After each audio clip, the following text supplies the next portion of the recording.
Maybe something that can help us to remember what our principles are is to look at an adversary who threatens them.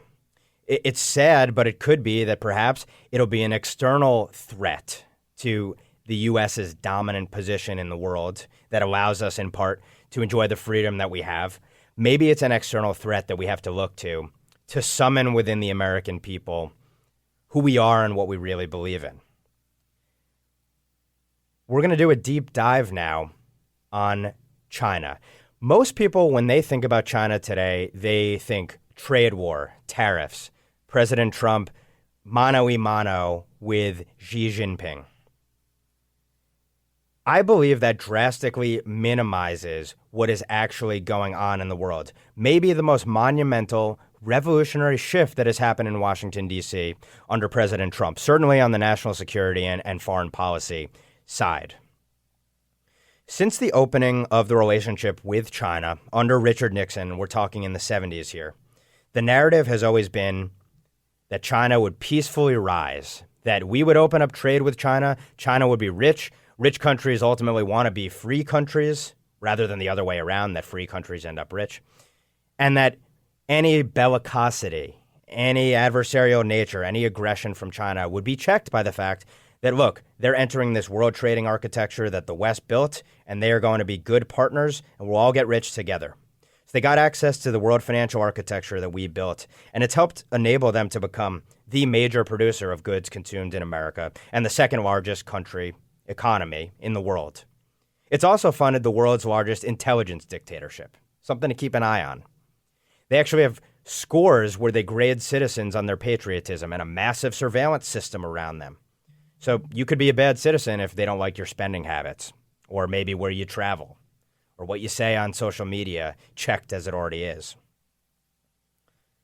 What we did was we capitalized what was a communist regime and turned it from a third world country into, from a wealth perspective, a competitive country in economics.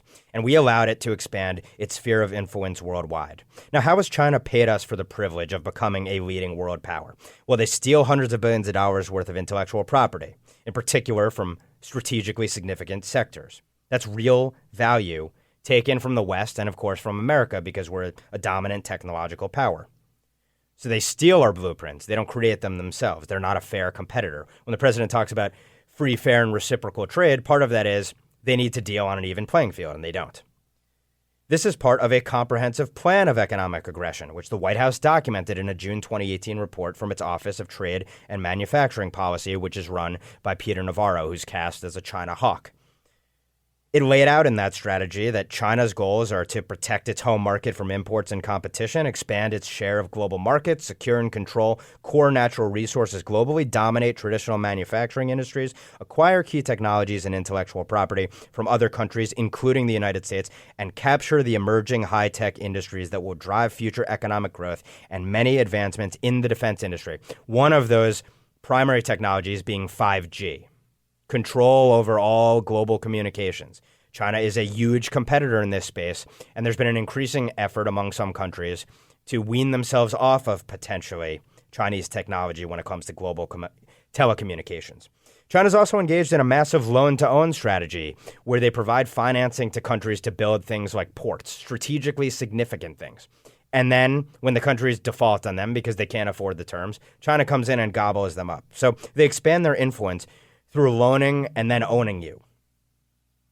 They've opened up their first overseas military base last year in Djibouti, a strategically significant nation at the entrance to the Red Sea en route to the Suez Canal. A U.S. base is located just miles away. It repeatedly is a base for staging operations against jihadist groups. And of course, China's allegedly directed high-grade lasers at American aircraft in Djibouti, supposedly injuring 2 U.S. airmen. Now China is seeking to have a state-owned company manage the port of Djibouti. They threaten access to the freedom of seas by buzzing our ships and the ships of our allies. They militarize man-made islands in the South China Sea, even though they promised President Obama they wouldn't. Big surprise. They threaten companies in the West who list Taiwan and Tibet, other territories, as separate territories on their websites because China considers it all China. So if you have a drop-down menu on your website and you are a global, let's say, hotel chain, China will attack you. You can't list Taiwan, Tibet as separate entities. That's all China. That's soft power, by the way. They will threaten companies abroad for merely what's listed in a drop-down menu. And by the way, companies have cowed to this. And why? In part because they're afraid of losing that business in the world's second biggest market. In part because they're probably afraid of other potential ramifications that could threaten the life and limb of their employees, literally. They also propagandize. They have publications around the world, propagate their own media. They infiltrate our education system and other education systems through the use of Confucius Institutes. I did a podcast on Confucius Institutes, by the way. I urge you to check it out. They use these so-called cultural exchange institutes within our schools. And what they actually do is they propagandize with the Chinese Communist Party line. And they also spy on Chinese citizens or ex-Chinese citizens who are abroad and potentially even engage in espionage beyond just trying to push former Chinese citizens in line and potentially threaten them. So beyond the propaganda, and this isn't just a foreign policy issue, the Communist Party in China, and this is according to Vice President Pence, who gave a major speech on this, are rewarding or coercing American businesses, movie studios, universities, think tanks, scholars, journalists, and local and state federal officials. They have to toe the party line. According to Vice President Pence, our intelligence community says China is targeting U.S. state and local governments and officials to exploit any divisions between federal and local levels on policy. It's using wedge issues like trade tariffs to advance Beijing's political influence. We hear a lot about Russian influence in elections. Well, according to Vice President Pence, and this is a landmark speech that I urge everyone to read, overlooked by the media, one of the most important foreign affairs addresses, really one of the most important addresses, period, during the Donald Trump presidency. Vice President Pence at the Hudson Institute in the fall. Vice President Pence said, China is also directly appealing to the American voters. Last week, and again, this was during the election season, the midterm elections, the Chinese government paid to have a multi-page supplement inserted into the Des Moines Register, the paper of record in the home state of our ambassador to China, Ambassador Branstad, and a pivotal state in 2018 and 2020. The supplement, designed to look like the news articles, cast our trade policies as reckless and harmful to Iowans. Foreign influence in our elections, folks, right there in the newspapers. As Vice President Pence goes on to say, Beijing now requires American joint ventures that operate in China to establish what they call party organizations within their company, giving the Communist Party a voice and perhaps a veto in hiring and investment decisions. They also provide funding, of course, to think tanks and schools, and with that funding does come strings attached, of course. So China is engaged in a comprehensive whole-of-government effort to become the world's hegemon, and it has a direct impact on America, not only as an economic competitor, but as a national security threat. And I want to read just a couple quick excerpts, and then we'll talk about what the response has been on the nature of what China is doing in the world. New York Times, to their credit, ran an article in June, How China Got Sri Lanka to Cough Up a Port. Article starts, every time Sri Lanka's president, Mahinda Rajapaksa, turned to his Chinese allies for loans and assistance with an ambitious port project, the answer was yes. Yes, though feasibility studies said the port wouldn't work. Yes, though other frequent lenders like India had refused. Yes, though Sri Lanka's debt was ballooning rapidly under Mr. Rajapaksa. Over years of construction and renegotiation with China Harbor Engineering Company, one of Beijing's largest state-owned enterprises, the Hambantota Port Development Project distinguished itself mostly by failing, as predicted, with tens of thousands of ships passing by along one of the world's busiest shipping lanes. The port drew only 34 ships in 2012.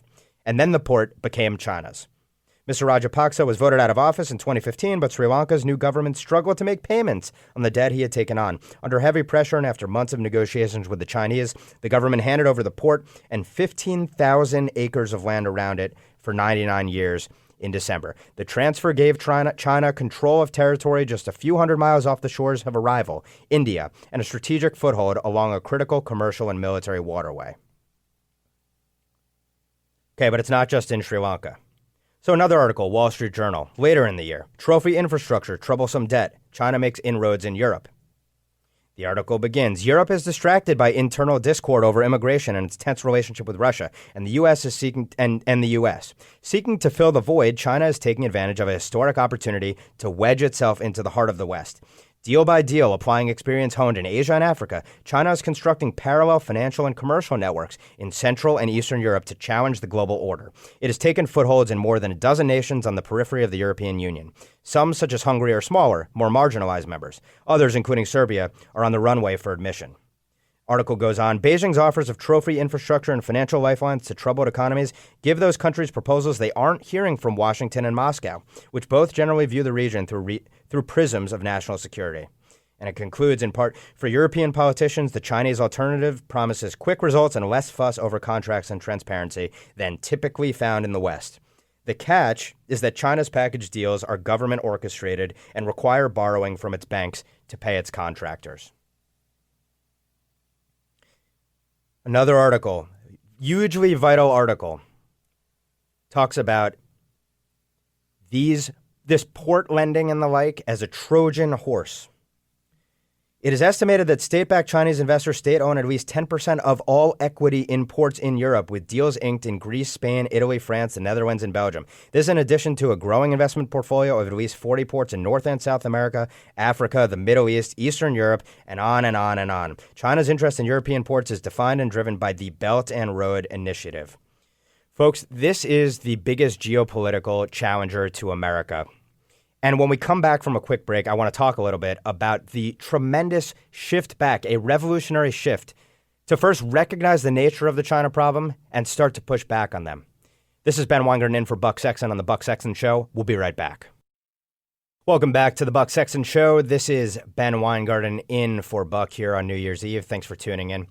Before the break, we teed up a little bit part of the China story, which is what has China done? The next part is, what has America acknowledged, publicly recognized, and what is America doing to start to push back on it? And of course, it starts by recognizing the problem. And there was a vital part of our national security strategy that came out last year, or this year, early this year, that recognized something that few in the political establishment would have ever imagined uttering for years. I'll quote from it. For decades, U.S. policy was rooted in the belief that support for China's rise and for its integration into the post-war international order would liberalize China. Contrary to our hopes, China expanded its power at the expense of the sovereignty of others. China gathers and exploits data on an unrivaled scale and spreads features of its authoritarian system, including corruption and the use of surveillance. It is building the most capable and well-funded military in the world after our own. Its nuclear arsenal is growing and diversifying. Part of China's military modernization and economic expansion is due to its access to the U.S. innovation economy, including America's world-class universities. So we acknowledge the problem in our national security strategy. And then in our national defense strategy, this was written. The central challenge to U.S. prosperity and security is the reemergence of long-term strategic competition by what the national security strategy classifies as revisionist powers. It is increasingly clear that China and Russia want to shape a world consistent with their authoritarian model. It goes on from there.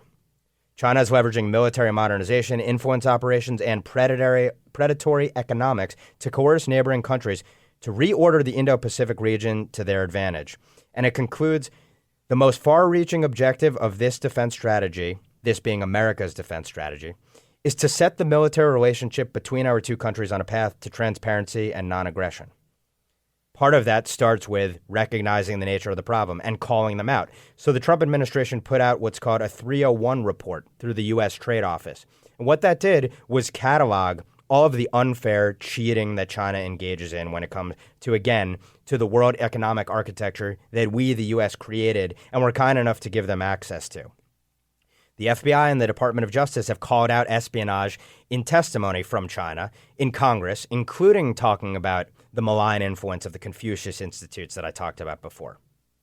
As I mentioned, Vice President laid out a landmark speech that I urge all of you to read at the Hudson Institute earlier this year in the fall that laid out all of the malign activities of China and what the administration is starting to do. That's a pretty big deal when the vice president gives a landmark speech like that. We've also named and shamed. The DOJ has announced a slew of indictments of Chinese espionage, including in areas that are strategically significant in technology. And actually, Jeff Sessions delivered an address when he was the Attorney General saying that China would be an explicit focus of the Department of Justice, prosecuting Chinese espionage and cheaters. Beyond that, we've seen a military buildup under President Trump. We've seen investment in the Navy and in our nuclear arsenal, retooling it. We're potentially going to pull out of the INF Treaty. Now, that is geared towards Russia on its face, but there's actually a Chinese impact to that as well, which is that China's not a party to it, and that's a threat to them if we're no longer a party to it. We've taken off the handcuffs by engaging in offensive cyber warfare. There's reportedly an executive order which says that the U.S. will indeed engage again in offensive cyber warfare, as all of our adversaries have done to us. There's, of course, the trade issues. I believe, and Larry Kudlow, for example, of the National Economic Council, has said that tariffs for this presidency are effectively a means to an end, which is ultimately free trade. And in this case, it's first getting China to stop cheating, and then it's to actually enter a system of free, fair, and reciprocal trade. We've been building bilateral relationships in the Indo-Pacific, specifically to counter China's influence. Tightening up regulation of business deals with foreign entities, including, of course, China. Promoting arms sales to Taiwan. China hates that concept.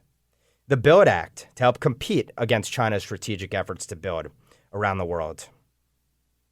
We've laid out all of these things, and this is just the start of a massive shift in U.S. government priority to counteract China's malign influence. With our next guest, we'll talk a little bit about China's aims and America's response to them.